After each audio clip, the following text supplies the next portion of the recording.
Καλησπέρα σας. Καλώς ήρθατε στο κανάλι Καλλιτέχνες της Γραφής. Είμαι η Αναστασία Σταυράκη και σας συστήνω την... Εμιλιάνα Καφαντάρη, γεια σας! Δημιουργήσαμε αυτό το κανάλι προκειμένου να προωθήσουμε νέους δημιουργούς και να μας αναδείξουν το έργο τους. Ο λόγος στην Εμιλιάνα. Γεια σας! Είμαστε και οι δύο νέες ποιήτριες. Η αλήθεια είναι ότι κάθε γενιά βγάζει αξιόλογους δημιουργούς, ωστόσο πιστεύω ότι και η δικιά μας η γενιά έχει πάρα πολύ αξιόλογα άτομα να αναδείξει όσον αφορά τους καλλιτέχνες του γραπτού λόγου και είμαι πάρα πολύ χαρούμενη που είμαι μέρος αυτής της πρωτοβουλίας, γιατί έτσι θα δοθεί βήμα σε αυτούς τους νέους δημιουργούς και έτσι θα γίνουμε και μια μεγάλη λογοτεχνική κοινότητα. Εγώ εξέδωσα την πρώτη μου ποιητική συλλογή πριν κάποιους μήνες, ονομάζεται «Το μαζί και το χώρια». Είναι δίγλωση ερωτική ποιητική συλλογή, η οποία είναι βραβευμένη παγκοσμίως με το βραβείο Καβάφη. Περιέχει και έμετρα και ελεύθερου στίχου ποίηματα και νομίζω είναι μια καλή ευκαιρία να σας διαβάσω μια μπαλάντα μου, την οποία θεωρώ μια καλή ποιητική μου στιγμή. Ο έρωτας και ο χρόνος. Διηνεκής ο έρωτας, ανηλαιώς με δέρνει. Από κοτιά να σ' αγαπώ, με φθείρει, με μαραίνει. Έλα σημά μου να σε δω γλυκά να σε κρατήσω. Την πόρτα διπλοσφράγισε να μην κοιτάξεις πίσω. Στις μοίρας το κατάστρωμα ο χρόνος θα σε φέρει. Σα σύννεφο ανάλαφρο της ηρεμίας αστέρι. Καθώς ο Θεός προσεύχεται κανείς μη μείνει μόνος, δεσποτική και απόλυτη ο έρωτας και ο χρόνος. Το πρόσωπο που τ' άγγιξε του φεγγαριού το χάδι, η νιώτη του πρώτου έρωτα, προσκύνηση σημάδι. Τα βλέφαρα σαν άνοιξαν τον κόσμο να αντικρίσουν, η όμορφη πλάση θέλησε τα λίσθια να ταινίσουν. Άσπηλη κόρη προσφυλή και χιλιοζηλεμένη, η τύχη προς κατεύθυνση ρέπισε κατεμένη, και σαν στον θρόνο του ψυχρός καθίσει ο πόνος, δεσποτική και απόλυτη ο έρωτας και ο χρόνος. Αγαπώ το σύμπαν που σε έφτιαξε, τον κόσμο που σε θρέφει. Τον ήλιο που σε φώτισε, τη γη που σε σιτεύει. Τα μάτια μου θέλουν εσέναν να βλέπουν σαν ανοίγουν. Αδύνατο εάν φαίνεται, τα βλέφαρά μου ας μίγουν. Το ρόπτρο της καρδιάς βαρώ, μα εσύ και πάλι λείπεις. Ας έχει η ζωή στην αγκαλιά και μακριά μου ας φύγεις. Επίλεκτη αγνή ψυχή των ανθρωπίνων οφθόνος, δεσποτική και απόλυτη ο έρωτας και ο χρόνος. Μελάνι στην περγαμηνή και άσπρο περιστέρι, φωνάζω, κράζω και καλώ τη δύστιχη αγάπη μου πίσω για να σε φέρει. Δεν είναι οθρότητα η μοναξιά, μα αδικίας γόνος, δεσποτική και απόλυτη ο έρωτας και ο χρόνος. Ο λόγος σε σένα, Αναστασία. Σε ευχαριστούμε, Εμιλιάνα.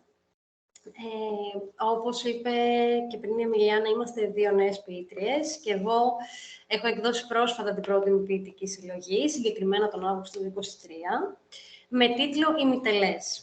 Η ποιητική συλλογή «Ημιτελές» είναι σκέψεις που ντύθηκαν με λέξεις, εναρμονισμένες με τα χρώματα της ψυχής μου. Σκοτεινά, θαμπά, ξεθοριασμένα, φωτεινά, ζωηρά. Συναντήθηκαν για να χαρίσουν σε κάθε ποίημα τη δική του ξεχωριστή απόχρωση. Με αυτή την έκδοση ήθελα να αφήσω δύο ηχηρά μηνύματα στους αναγνώστες μου. Το πρώτο είναι και η δημιουργία του καναλιού αυτού, δηλαδή ότι η ποίηση και είναι εδώ και συνεχίζεται με νέους ποιητές, με τη νέα γενιά των ποιητών μας. Και το δεύτερο είναι ότι σε μια εποχή της απίθμενης ρηχότητας, σε μια γενιά των περιστασιακών σχέσεων, θέλω να δουν οι αναγνώστες μου και να νιώσουν συναισθήματα τα οποία πλέον στις μέρες μας έχουν εκλείψει. Δηλαδή, να δουν ότι υπάρχει και κάτι άλλο πέρα από αυτό που προβάλλει η σημερινή κοινωνία. Και τώρα θα σας απαγγείλω ένα ποίημα μου, το οποίο είναι για την πολύ αγαπημένη Κέρκυρα, διότι η ποίησή μου μπορεί να είναι κατά κύριο λόγο ερωτική, ωστόσο περιλαμβάνει δύο υπαρξιακά ποίηματα και αυτό το ποίημα για την Κέρκυρα.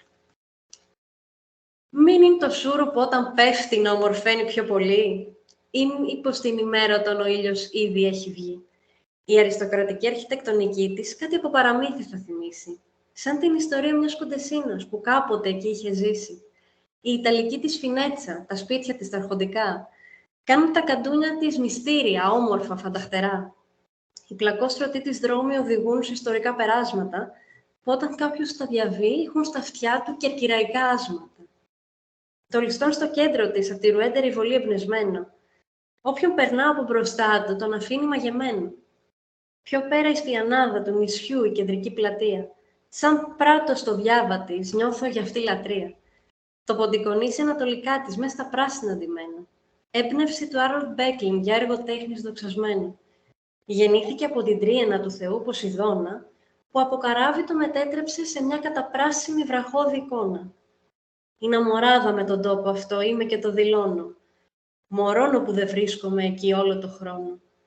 Για το νησί αυτό ένα ποίημα θα αφήσω και όταν βρεθώ εκεί ξανά, όμορφες στιγμές να ζήσω. Τέλεια, μπράβο. Ωστόσο, Εμιλιάνα, πέρα από την ποίηση, τι άλλα είδη λογοτεχνία σου αρέσει να διαβάζεις?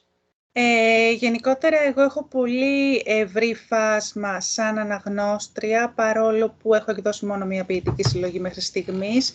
Ετοιμάζομαι να εκδώσω και ένα μυθιστόρημα, ωστόσο δεν έχω καταλήξει ακόμα.